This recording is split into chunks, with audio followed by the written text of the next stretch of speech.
আমি এখান থেকে পালাই যাই বলতে আমি সকাল সকাল ভোরে যখন ঘুমেছিল আমি তখন বাসা থেকে পালাই যাই। যে সিকিউরিটি ছিল বাসার, মানে প্রতিটা বাসায় একটা সিকিউরিটি থাকতো, সিকিউরিটি ছাড়া কখনো বাসা নিত না।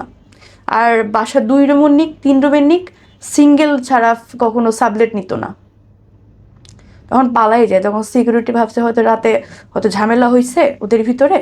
ও সিকিউরিটি সবই জানে বলতে মারামারি চিল্লাচিল্লি শুনতেছে কিন্তু আগাচ্ছে না, ভাবছে স্বামী স্ত্রীর ঝামেলা।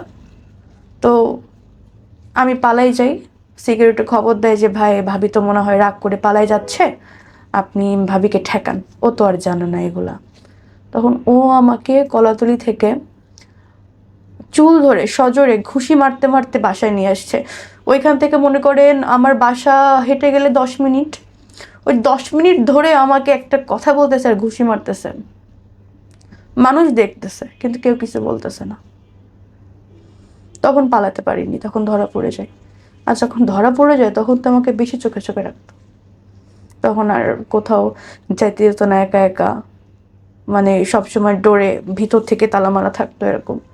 আমি যে বাসায় কথাটা বলবো যে একটু কেউ এসে আমাকে নিয়ে যাও বা তোমরা কেউ বেড়াতে আসো, অ্যাটলিস্ট বেড়াতে আসলে তো একটা মনের ভিতরে আসান লাগবে যে কোনো টাইমে বলতে পারবো যে আমাকে এখান থেকে নিয়ে যাও।